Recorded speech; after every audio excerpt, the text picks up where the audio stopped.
Assalamualaikum warahmatullahi wabarakatuh. Di sini kami dari kelompok 8 akan mempresentasikan hasil diskusi kelompok kami mengenai IPTEK Seni dan Kebudayaan Islam. Sebelumnya, perkenalkan anggota kelompok kami. Yang pertama ada saya sendiri, Erli Baroro, NPM 2110101014. Yang kedua ada Launul Laili Nadifa, NPM 2110101018. Yang ketiga ada Raditya MK, NPM 2140101206.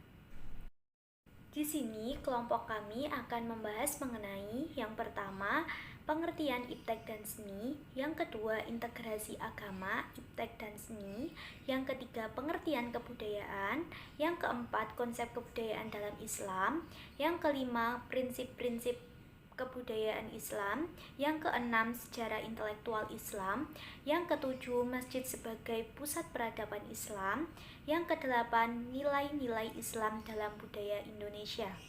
Baik, yang pertama ada pengertian IPTEK dan seni. Ilmu pengetahuan. Pengetahuan yang sudah diklasifikasi, diorganisasi, dan disistematisasi sehingga menghasilkan kebenaran objektif sudah diuji kebenarannya.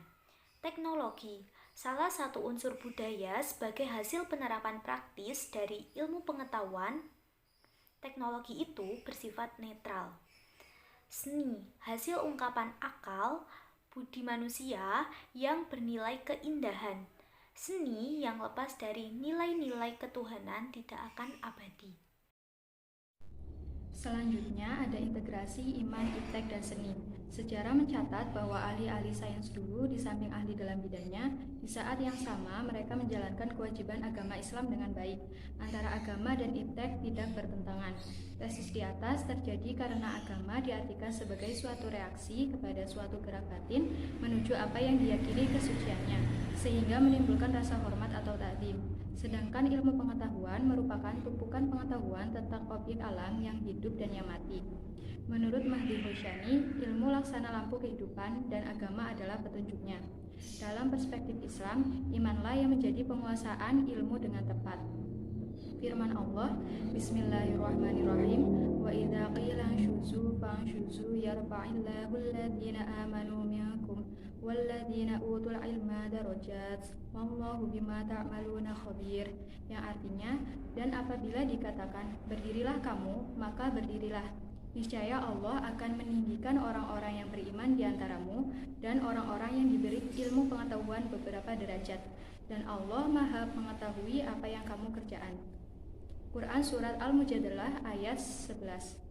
Dengan demikian, peran Islam dalam kehidupan manusia adalah terbentuknya suatu komunitas yang progresif, yaitu komunitas yang dapat mengendalikan, memelihara, dan mengembangkan kehidupannya melalui sains.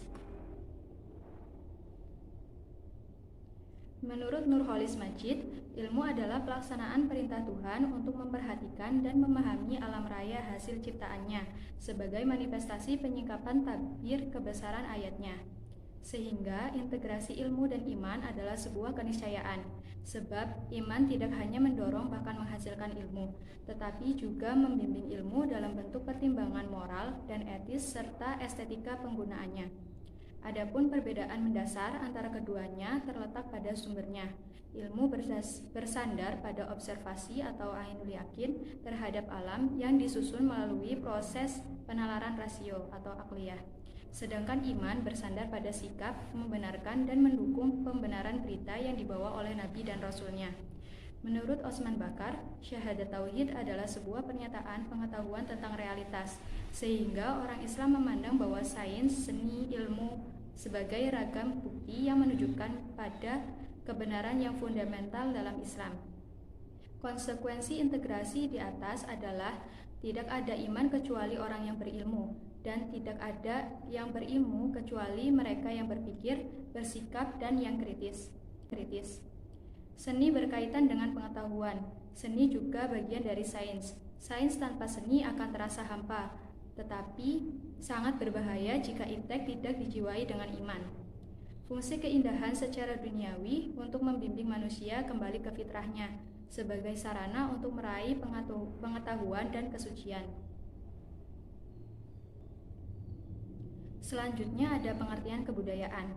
Kebudayaan merupakan perwujudan segala aktivitas manusia sebagai upaya memenuhi kebutuhan hidupnya.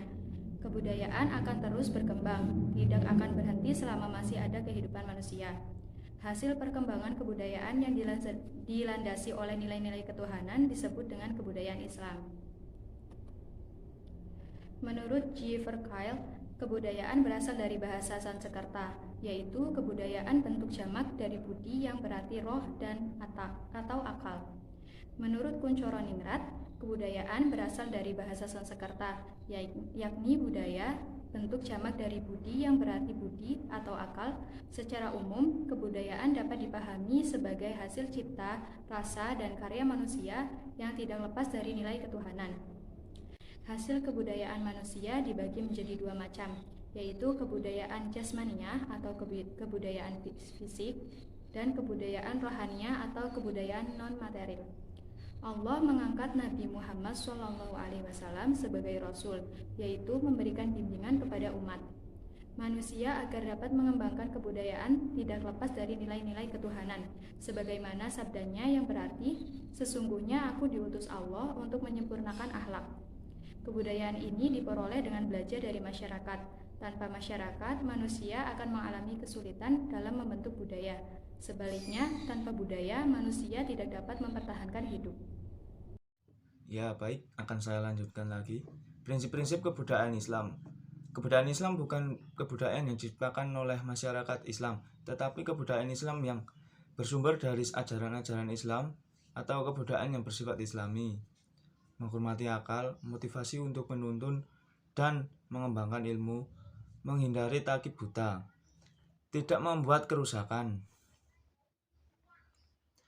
Sejarah intelektual Islam. Menurut Harun Nasution, dilihat dari segi perkembangan sejarah intelektual dibagi menjadi tiga masa. Yang pertama adalah masa klasik, yaitu tahun 650 sampai 1250 Masehi. Kemajuan umat Islam dimulai sejak dilakukannya ekspansi oleh dinasti Umayyah. Lahir pemikir Muslim dari berbagai disiplin ilmu. Muncul ulama mazhab raja dinasti Abbasiyah, yaitu Al-Ma'mun, terkenal sebagai raja yang cendekiawan karena perhatiannya terhadap ilmu pengetahuan sangat besar. Dinasti Umayyah di Spanyol yang didirikan oleh Abdul Rahman lolos tahun 750, mendirikan pusat pemerintahan di Cordova, masjid, unif, perpustakaan berisi buku, pusat pengembangan ajaran Islam.